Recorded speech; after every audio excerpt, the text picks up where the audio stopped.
island of Sodor. Look forward to Halloween. They love Sir Topham Hatt's fireworks. And the children dressing up as wizards and witches. They also love Edward's spooky stories. They say that on Halloween, the ghost engine returns to the Smelters looking for his lost whistle. Ooh, spooky, the engine said, all shivering a little. Later, Sir Topham Hatt arrived. Thomas, Percy and Duck, I have a special job for you. You want to collect some scrap from the smelter's yard tonight. On Halloween?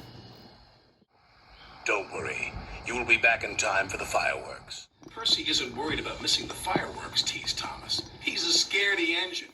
I am not, called Percy, but he was a little.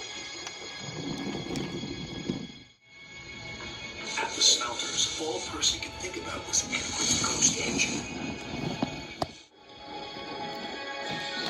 Thomas knew Percy was scared, so he teased him even more. What's that up there? Thomas squeaked. Is it a spook?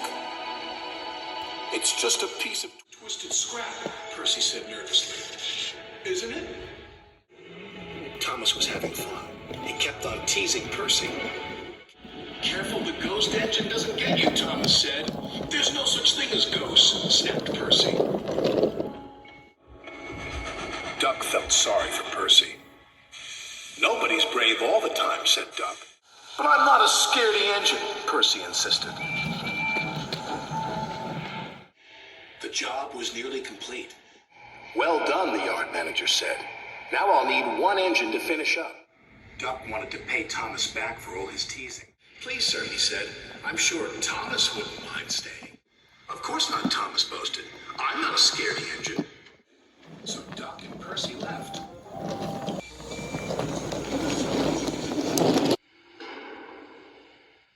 When Thomas was by himself, every sound and every shadow was spooky. He was beginning to feel very scared. There's no such thing as ghosts, he said nervously. Who's there? Thomas was so busy looking for ghosts, he didn't watch where he was going.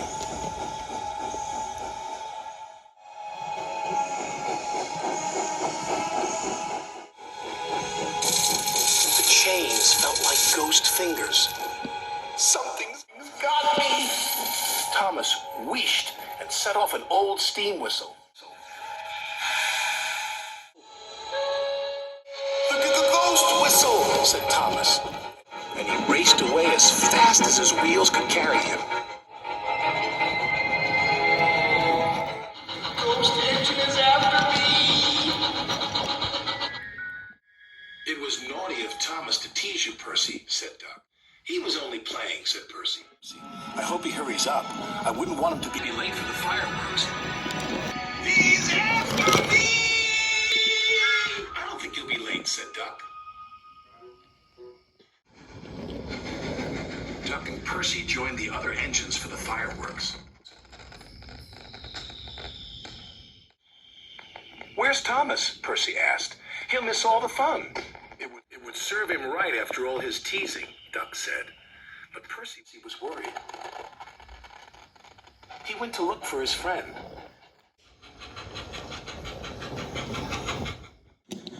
He found Thomas all alone in the shed. Are you all right, Thomas? He said. Yes, I'm sorry I teased you, Percy, Thomas said. Duck was right. We all feel scared sometimes. And we all have to say sorry sometimes, said his friend. So come on, Thomas. We can watch the fireworks just as well from here.